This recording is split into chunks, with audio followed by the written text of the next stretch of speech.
বিপত্তারিণী পুজো 2025। নমস্কার বন্ধুরা, ধর্মীয় ব্রতমালার নতুন একটি পর্বে আপনাদের সকলকে স্বাগত জানাই।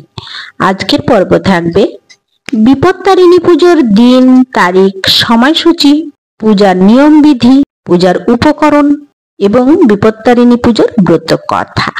সংসারের সকল বিপদ দূর করতে হিন্দু মহিলারা এই ব্রত পালন করে থাকেন। এই পুজোর একটি বিশেষ নিয়ম হলো 13টা করে সকল কিছু উৎসর্গ করা হয় দেবীকে। বিপত্তারিণী পুজো আষাঢ় মাসের রথযাত্রা থেকে উল্টো রথযাত্রার মধ্যে শনিবার ও মঙ্গলবার পালিত হয়। বিপত্তারিণী পুজোর সঠিক সময়সূচি। এবছরে বিপত্তারিণী পুজো পালন করা হবে 28শে জুন 13ই আষাঢ় শনিবার এবং 1লা জুলাই 16ই আষাঢ় মঙ্গলবার পালিত হবে বিপত্তারিণী পুজো। দুর্গার 108 রূপের মধ্যে অন্যতম হলেন দেবী সংকটনাশিনী, তারই এক স্বরূপ বিপত্তারিণী। ধর্মীয় বিশ্বাস অনুযায়ী দেবী বিপত্তারিণী নিজের ভক্তদের সমস্ত বিপদ থেকে দূরে রাখেন।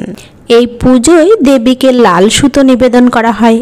তারপর এই লাল সুতো হাতে বাঁধার প্রথা আছে। মনে করা হয় এই সুতো বাঁধলে দেবী নিজের ভক্তদের সমস্ত বিপদ থেকে রক্ষা করেন। সকল বাধা বিপত্তি সংকট থেকে সন্তান ও পরিবারকে রক্ষা করতে এই পুজো করা হয়। বিপত্তারিণী পুজোর নিয়ম বিধি। শাস্ত্রমতে বিপত্তারিণী পুজোয় দেবীকে 13 রকমের ফল, 13 ধরনের মিষ্টি ও 13 ধরনের ফুল নিবেদন করা হয়। আবার যারা এই উপবাস করেন তারা 13 রকম ফল ও খাবার খেয়ে ব্রতভঙ্গ করেন। আবার অনেকের নিয়ম আছে পুজো শেষে 13টি লুচি ও 13 রকমের ফল খাওয়ার প্রথা, যে নিয়মগুলো অবশ্যই মানতে হবে। বিপত্তারিণী পুজোয় দেবীকে লাল সুতো নিবেদন করা হয়। এই লাল সুতোয় 13টি গিঁট দেওয়া থাকে, সঙ্গে 13টি দূর্বা বাঁধা থাকে এই ধাগায়। পুজো শেষে এই সুতো হাতের কবজিতে বা বাহুতে বেঁধে নেওয়ার নিয়ম আছে। ছেলেদের ডান হাতে এবং মেয়েদের বাঁ হাতে এই লাল সুতো বাঁধা হয়। শাস্ত্রমতে অন্তত 3 দিন এই লাল সুতো বেঁধে রাখা উচিত। বিপত্তারিণী পুজোয় কি করতে হবে এবং কি করা যাবে না। বিপত্তারিণী পুজোর আগের দিন নিরামিষ খেতে হবে।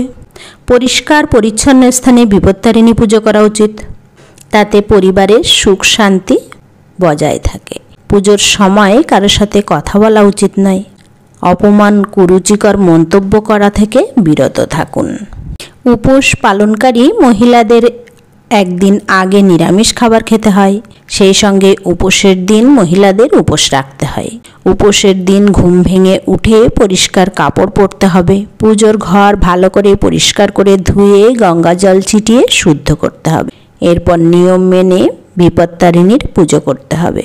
নিয়ম মতে 13 ধরনের ফল, ফুল, মিষ্টি দেবীকে নৈবেদ্য হিসাবে দেওয়া হয়। মা বিপত্তারিণী পুজোর ব্রত কথা। তখন বিদর্ভ নগরের রাজা ছিলেন সত্যদাস। তার পুত্র অলোকেশ একবার হরিণ শিকার করতে করতে পথ ভুলে পাশের রাজ্য অবন্তিপুরের সীমানায় ঢুকে পড়েন। সে জায়গাটি ছিল অবন্তী রাজ্যের মৃগয়া ক্ষেত্র।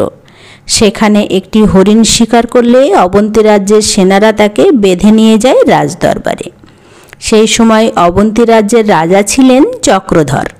তিনি সমস্ত ঘটনা শোনার পর অলোকেশকে বন্দী করার আদেশ দিলেন। রাজপুত্রের বন্দী হওয়ার খবর চলে যায় রাজপুত্রের পিতার কাছে। সত্যদাস ছুটে গেলেন অবন্তী রাজার দরবারে, কিন্তু অবন্তীরাজ তাকেও বন্দী করে রাখেন। বিদর্ভ রাজ্যের রাজা এবং রাজপুত্রের বন্দী হওয়ার খবর পেয়ে বিদর্ভের রানী রত্না কান্নায় ভেঙে পড়েন। তিনি চোখের জল মুছে পুজোর আয়োজন করতে শুরু করেন। সেই দিনটি ছিল রথযাত্রার পরের মঙ্গলবার। দেবী বিপত্তারিণীর পুজো সেরে রানী ভক্তি ভরে দেবীর স্তব করতে লাগলেন এই বিপদ থেকে রক্ষা পাওয়ার জন্য। সেই দেবী হলেন দেবী দুর্গার আরেকটি রূপ। দেবীর চরণে লুটিয়ে পড়ে রানী রত্না প্রার্থনা করতে লাগলেন আর সংকল্প করলেন মায়ের কৃপা না হলে তিনি এই দেহ ত্যাগ করবেন। একদিক থেকে স্ত্রী, অন্য দিক থেকে মায়ের এই কাতর প্রার্থনা শুনলেন দেবী। সেই রাতেই দেবী বিপত্তারিণী অবন্তীরাজ চক্রধরকে স্বপ্ন দেখালেন, তুমি আমার ভক্তকে বন্দী করে রেখেছ। দেখে আমি কষ্ট পাচ্ছি, এখনই তাদের মুক্তি দাও। এই স্বপ্ন পেয়ে অবন্তীরাজ তখনই বিদর্ভরাজ সত্যদাস এবং তার পুত্র অলোকেশকে মুক্তি দিলেন। সেই সঙ্গে নিজের মেয়ের সঙ্গে অলোকেশের বিবাহের প্রস্তাব দিলেন। এভাবেই দুই রাজ্য আত্মীয়তায় বাধা পড়ল, আর এভাবেই দেবীর প্রসাদ লাভ করে শান্তি ফিরল উভয় রাজ্যে। এই বিপদ থেকে রক্ষা করেছেন দেবী বিপত্তারিণী। বিদর্ভের রানী রত্না এর ব্রতকথা স্মরণ করে আজও গ্রাম বাংলার ঘরে ঘরে মহিলারা সংসারের সকল বিপদ কাটিয়ে উঠতে এবং স্বামী সন্তানের সুরক্ষা করতে, সংসারে শান্তি ফিরিয়ে আনতে দেবী বিপত্তারিণীর পুজো করে থাকেন নিষ্ঠা ভরে। বিপত্তারিণী পুজোর প্রয়োজনীয় উপকরণ সামগ্রী: 13 রকমের ফুল, 13 রকমের ফল, 13টি পান, 13টি সুপারি, 13 গাছা লাল সুতোতে 13টি দুর্বাঘাস সহযোগে 13টি অথবা 14টি গিট বেঁধে ডোর তৈরি করা হয়, শীষ সহ ডাব, আমের পল্লব, পূজার জন্য ফুল, ধূপ, ধূনা, শঙ্খ, প্রদীপ, পূজার থালা, ভোগ অথবা নৈবেদ্য হিসাবে 13টি লুচি, 13টি পৈতে, 13টি লবঙ্গ, 13টি ছোট এলাচ, 13টি বড় এলাচ। পূজা শেষে পুরোহিতকে দেওয়ার জন্য যথাসাধ্য দক্ষিণা প্রদান করা হয়। মা বিপত্তারিণীর কৃপায় সকলের কল্যাণ হোক, মঙ্গল হোক। সবাই ভালো থাকুন, সুস্থ থাকুন, সুন্দর থাকুন।